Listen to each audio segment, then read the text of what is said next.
Hello শিক্ষার্থীরা, সপ্তম শ্রেণীর বিজ্ঞান বিষয় নিয়ে তোমাদের সাথে ডিসকাস করব 14.2 পাঠের সালোক সংশ্লেষণ, যেটাকে ইংরেজিতে বলা হয় ফটোসিনথেসিস। ফটোসিনথেসিস। তো এখানে সালোক সংশ্লেষণটা মূলত কি সেটা সম্পর্কে আজকে আমরা জানবো যে সালোক সংশ্লেষণ শব্দটিকে যদি আমরা ভাঙি তবে পাওয়া যায় সযোগ আলোকযোগ সংশ্লেষণ। তার মানে সংশ্লেষণ শব্দটির অর্থ তৈরি করা বা হওয়া। তার মানে আলোর উপস্থিতিতে যে সংশ্লেষণ হয় তাকে আমরা সালোক সংশ্লেষণ বলতে পারি। ইংরেজিতেও কিন্তু বিষয়টা এমনই বোঝায়। তো সালোক সংশ্লেষণ এর প্রতিশব্দ ফটোসিনথেসিস শব্দটি দুটি গ্রিক শব্দ। ফটোস অর্থ আলোক, এখানে সূর্যালোক, সিনথেসিস অর্থ সংশ্লেষণটা তৈরি করা, এর সমন্বয়ে গঠিত। এক কথা বলা যায় সালোক সংশ্লেষণ বা ফটোসিনথেসিস এর অর্থ হলো সূর্যালোকের উপস্থিতিতে রাসায়নিক সংশ্লেষণ।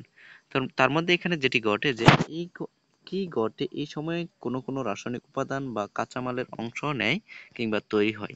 এ প্রক্রিয়ায় এই কোথায় সংঘটিত হয় জীবজগতের জন্য সবচেয়ে গুরুত্বপূর্ণ এই প্রক্রিয়া নিচের আলোচনায় আমরা এইসব প্রশ্নের উত্তরগুলো খুঁজে বের করার চেষ্টা করব। তো দেখো যে সালোক সংশ্লেষণের বিক্রিয়াগুলো কেমন, যে এটা সম্পর্কে আজকে জানবো। যে সালোক সংশ্লেষণ হচ্ছে একটি জৈব রাসায়নিক প্রক্রিয়া যা সবুজ উদ্ভিদ এবং কিছু বিশেষ অণুজীবের যেমন সবুজ শৈবাল, সায়ানোব্যাকটেরিয়া ইত্যাদি কোষে সংঘটিত হয়। প্রক্রিয়াটি নিম্নলিখিত কয়েক ধাপে সম্পন্ন হয়। আহ, তারপর রয়েছে বাতাস বাতাস থেকে কার্বন ডাই অক্সাইড উদ্ভিদের পাতায় প্রবেশ করে। তারপর দ্বিতীয়ত রয়েছে উদ্ভিদের মূল দ্বারা শোষিত পানি পরিবাহিত হয়ে পাতায় পৌঁছে। মানে হচ্ছে উদ্ভিদের যে মূল রয়েছে, শিকড় রয়েছে, ওটা পানি শোষিত হয়ে পরিবাহিত হয়ে সেটা পাতায় পৌঁছে থাকে।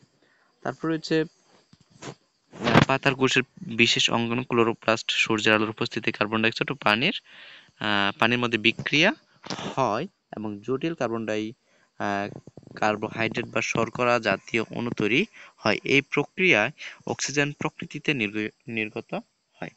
তারপর হচ্ছে, সুতরাং পুরো বিষয়টিকে এভাবে বলা যায় যে সূর্যের শক্তি ব্যবহার করে, সূর্যকে কাজে লাগিয়ে এবং পানির মধ্যে বিক্রিয়ায় শর্করা অক্সিজেন তৈরির প্রক্রিয়াটি হলো সালোক সংশ্লেষণ। আশা করি তোমরা বুঝতে পেরেছো যে সালোক সংশ্লেষণ আসলে কিভাবে তৈরি হয়, এটাতে কি কি উপাদান রয়েছে। তো খুব ছোট সহজ একটা বিক্রিয়ার মাধ্যমে পুরো বিক্রিয়াটি দেখানো যায়। যেমন কার্বন ডাইঅক্সাইডের সাথে যদি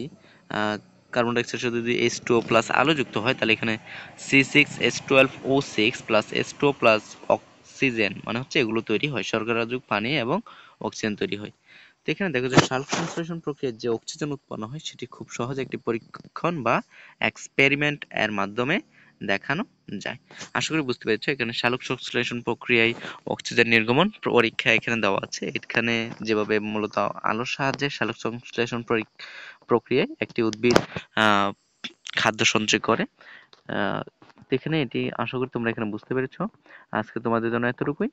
এরকম নতুন নতুন ভিডিও পেতে অবশ্যই আমাদের চ্যানেলটি সাবস্ক্রাইব করে রেখে আমাদের পাশেই থাকো। এরকম নতুন নতুন ভিডিওগুলো যেন তোমাদেরকে আমরা ফ্রিতে প্রোভাইড করতে পারি, এই জন্য তোমরা চ্যানেলটি সাবস্ক্রাইব করে আমাদের পাশেই থাকো। ধন্যবাদ প্রিয় শিক্ষার্থীরা।